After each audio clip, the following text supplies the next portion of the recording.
Great. Hello, everyone. Welcome back to Chats with Changemakers. I'm thrilled to welcome our next guest, my friend Stephanie Ross. Stephanie is a marketing lead at Showpass. And so if you're not familiar with Showpass, they are a Canadian-based event management and ticketing platform that provides a range of services to event organizers, promoters, and venues. Showpass enables event organizers to create, promote, and sell tickets for various types of events, including concerts, festivals, conferences, sporting events, and more. It's a very accessible platform to organizations and companies of all shapes and sizes. And they certainly play a big role in our local creative economy by providing an important ticketing and event management solution for organizers. And I'm looking forward to discussing more on Showpass and creative strategy, which is today's topic of discussion. So welcome, Stephanie, and thank you for joining me today. Yes, thanks, Mark. Thanks for having me. Yeah, thanks for that introduction too. As you mentioned, I'm the current marketing lead at Showpass. And right now we're really just like focused on growth, focused on getting back into the community, post-COVID. Things are like back up and running. Things are hot right now and summer is approaching. So things are pretty crazy, but yeah, we have a small and mighty team right now on the marketing side. So I hope I can provide some insight because I do work so closely with all the teams. We're a small marketing team of 2. So we're very hands-on with the CS team, the sales team, the development team, with the CEO, finance. So kind of get to hear about all the different, factors going on within whether it's the financial side or it's the side of how events are doing and how the organizers are running their events and struggles they're facing, involved in a lot of the new innovations, the product team is getting up and going. So yeah, hopefully I can help answer some of the questions.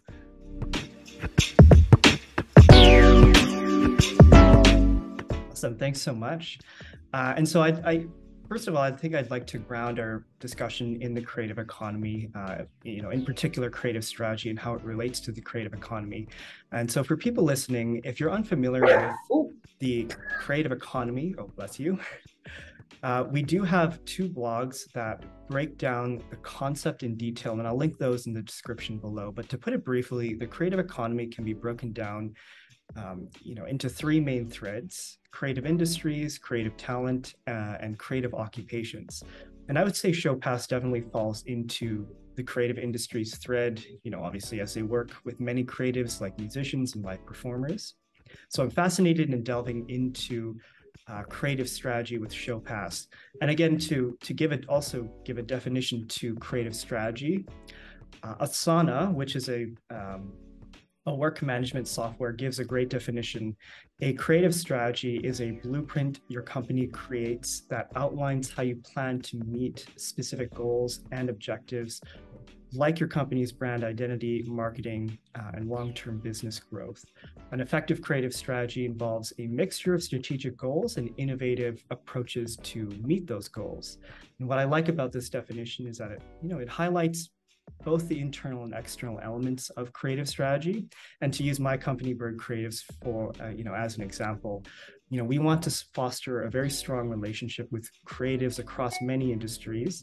And as a result, we wanted to convey a sense of diversity in our branding and in our brand voice.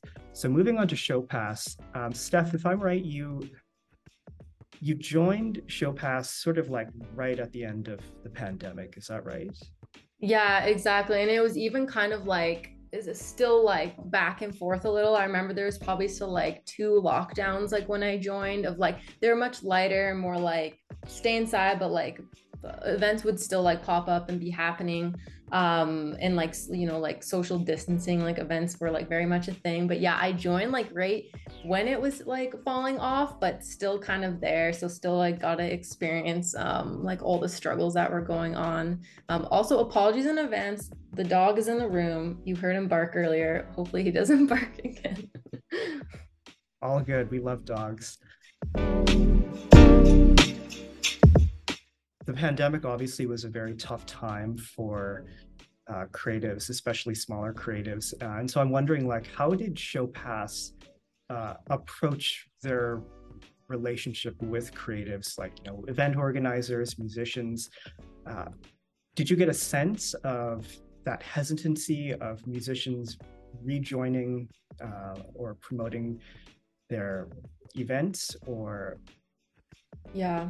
were people like really just itching to get back into live performances? Yeah, I feel like it's like a mix of both because like people were learning to adjust and like do things a new way because even like during the pandemic, like a lot of our interesting thing about Showpass is we actually like bloomed during the pandemic. Like our like book of business actually increased by a ton because we started to like open up to like businesses that we maybe weren't in contact with before and like we weren't focusing on before. So like our main one we always mention is corn mazes. Like that was like a huge business during COVID, like corn mazes, because they're social distancing and they just did amazing on Showpass. And we grew like so many like partnerships in that realm. So one, like a lot of our partnerships changed in who we were working with and we adjusted for those partnerships. Like we had like more like timed entries too for events like Pumpkins After Dark that comes to Calgary. We had a different system to have it so like entries of when people would arrive were a lot delayed to stagger like the guests coming in. We had like new technology created like specific refund request buttons that people could just easily hit and it could alert the organizers. And it was an easier system since so many refunds were happening during the pandemic. And another thing that offered that you didn't have to go the options of refunds with exchanges, so you could exchange like your time and date to something else because like whether it was weather or it was like another lockdown hit, organizers could adjust like the time and dates. Like any guest could choose like a different time they wanted to come. So I'd say like it was making like our event organizers more comfortable with the current situations by like providing like certain technology that could help them through like the always like changing times that were occurring. But I also noticed, so there was that side of it, and making them comfortable, but also the side of like they were so ready to come back like once things started to open. Like I felt like it was impressive how much everyone was just so willing to like jump back in even after like such a big like something so scary happened. So I noticed like everyone was like ready to jump back in, and then like support levels had to increase a ton. Like you're having like a lot more reach outs, a lot more like engagement happening on the customer side and both the client side. But yeah, I'd say a lot of like I'd say some of the smaller partnerships we work with were more hands-on during that time, which might be why like Showpass was a good option for them versus someone like Ticketmaster. Like we could really like work them through the launch and like getting back up and out there and be really hands-on with them. So I think that like kind of helped with the process too. But everyone was ready like to come back and like excited about it. They had their plans like in place, so once they could dive right back in. Yeah, that's really great to hear, especially considering I know that with artists, flexibility and ease of use and just having that support is super valuable. Like I know I don't want to bash on other companies, but Ticketmaster definitely, has been in the news for not being very flexible, and there have been some issues with Ticketmaster. Yeah, their support team is definitely like less hands-on. Like they even have comments disabled on their Instagram. It's common knowledge just because people will constantly be like commenting to get help on there and not getting responses. So they are a bit notorious for that for sure. Absolutely. And so to circle back to creative strategy, I'm curious to know how Showpass utilizes creative strategy, and particularly how their creative strategy as it relates to forming relationships with creatives, how that has evolved within the last 2 years. Yeah, I'd say so. Yeah, we have like a lot of different streams to consider, like one, the B2C side, and like how we're constantly innovating for the customers and like creating new strategies for them. And then also, our client side and our event organizers. So a lot of like when we think of creative strategy and what we're doing with our clients, it comes from working directly with them and like hearing the feedback of them actually like using the product and using what the technology we're putting out there and like innovating with them. I'd say like we're constantly working on solutions and like new creative ideas that can help them in like their day to day, because the industry is now changing a lot with a mix of like what COVID brought on and a mix of what it is now. And so we're finding we're like adding a lot of new features that maybe were paused and stalled during that time, and like working directly with the event organizers to create some new interesting innovative products and ideas. So a lot of the creative strategy like comes from collaborating like right with the industry and the professionals working within it. And then another side of it is like the B2C side, and like how can we improve the experience. So I'd say like creative strategy is like always on our mind, and we're always like, how do we improve this? And like we have our development side and then the marketing side where we're trying to, you know, express what we've just built. So marketing team is like always working on creative campaigns and like launching these new innovations. So yeah, I hope that gives a bit of insight. Yeah, definitely. That's very interesting. And you speak a little bit more on, your products and service developments, and I'm interested in delving further into that. So, how would you say Showpass incorporates innovation and creativity into its product and service development and features to stay ahead in a rapidly evolving events industry? Yeah, I'm actually like really proud of Showpass and the team here for being some like a ticketing company that's always creating new innovations in technology, because I feel like a trend you can see in the ticketing industry a lot is that they just like stop like adding like new features on and like they just stay stagnant, and they kind of like, you know, get the ticketing platform and it just stays that way. And so I think Showpass, what we're really trying to do is constantly keep up with the updating changes. And one side of that is discovery. We realize how there's a gap right now in the market of like, there's just one site you need to go to see all things unique going on, see everything to do this weekend. So like, we're also innovating and like trying to get creative with like, how do we become a source of like, you just need to go to one website now and it has all things to do. So we're kind of evolving in that way too, of like, we're getting more creative on like the customer discovery side, mixed in with our traditional ticketing technology. But yeah, I'd say like a lot of the trends is one brought to us through like being so close with our event organizers. Like they bring up a lot of like what they're experiencing in their day-to-day of ticketing. So a lot of that has to do with our CS team being so hands-on and like getting feedback about how their event went and how their on-site went. And like right now, something we're doing is like there's this huge hardware improvement going on of updating our scanners, updating our mobile app to like make the actual event on site more seamless. So yeah, I think a lot of it has to do like that on like one-on-one communications that allows us to see a lot of the trends going on like while the event organizers are on the grounds, on the sites running these events, seeing the daily struggles they encounter. Another thing our team does that's really fun to like keep up and like get creative is hackathons. So we recently had a hackathon. It was last year at Platform Calgary. We try and do them every year. We have one coming up in a few months, and the team gets together and it's an internal hackathon, and like we hack it out, and like all the teams like we all split up into like different groups and like work on a whole new, like whether it's like a new product idea or it's like a new way we can get involved in the community, and like we all get creative and we try and brainstorm something new, and then we pitch it at the very end of the hackathon. So like that would be another example of a way like we're always trying to like think of new ideas and like see how it'll impact the business. Very cool. And I like how you have team members that are on the ground so they can actually see, what's going on with these different events and, foresee different problems. Yeah. And I love, I'm also a big fan of hackathons. For people at home who don't know what that is, could you give us a brief explanation of what goes into a hackathon? Yeah, I feel like there can be like so many different ways to like describe one, but like I guess from high level, I would say it's a bunch of people getting together to work on solving a solution of like a chosen objective or problem, usually over like a set time frame, usually over a few days. That's all you focus on, and you narrow in on solutions for like the one objective you're trying to do.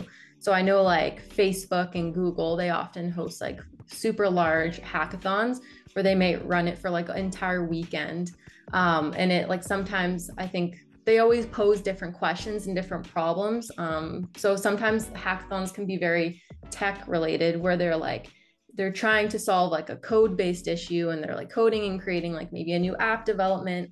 For us at Showpass, it's usually more higher level, and it's like, how can we solve an issue of getting more personalized with our audiences, or like connecting with the community, and like each team can kind of go, if they want to go a route of like developing a new product, or if it's more a pitch of like how the team is going to change something internally.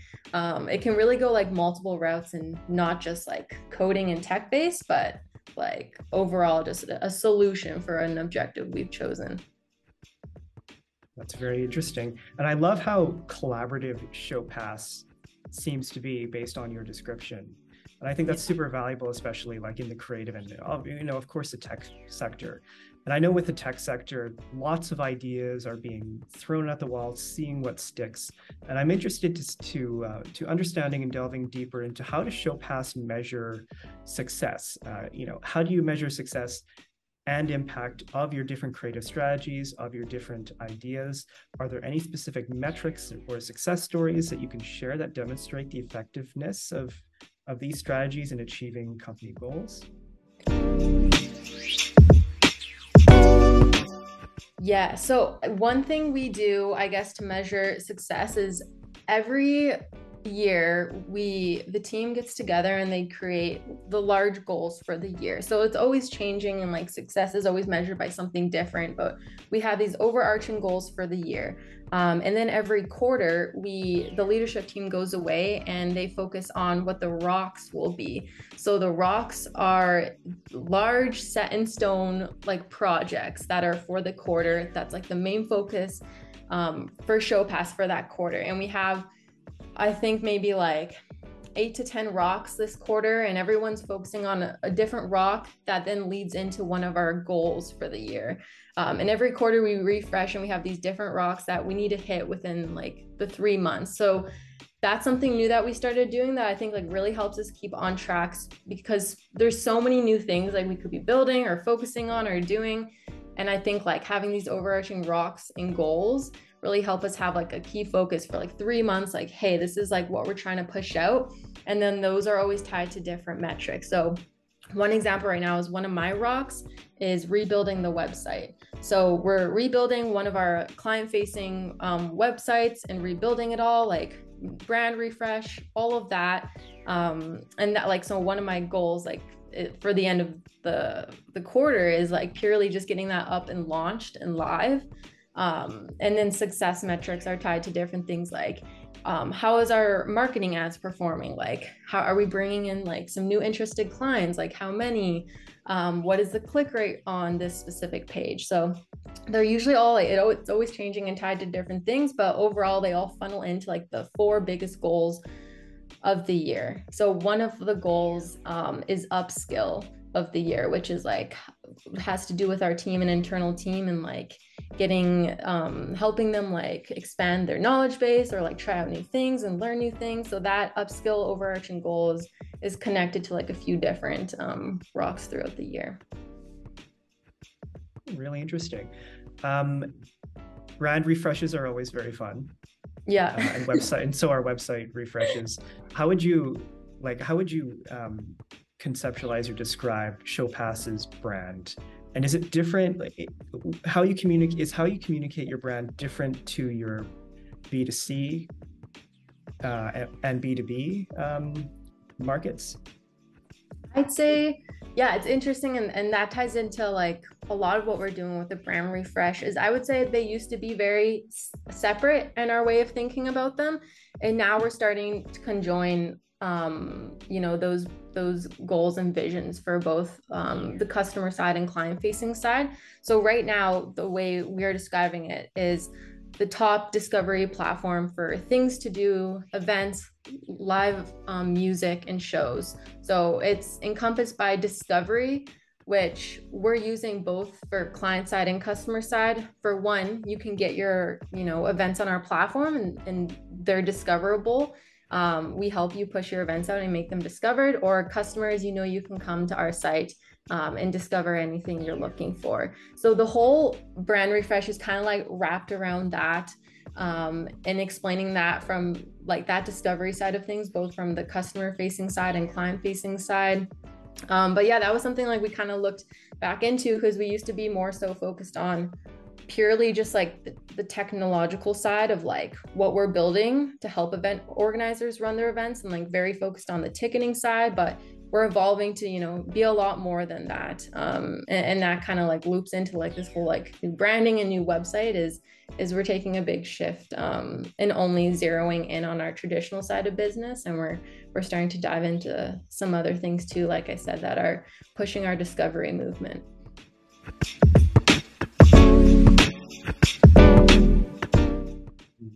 And in what ways does your brand voice translate to other channels, like for instance, social media?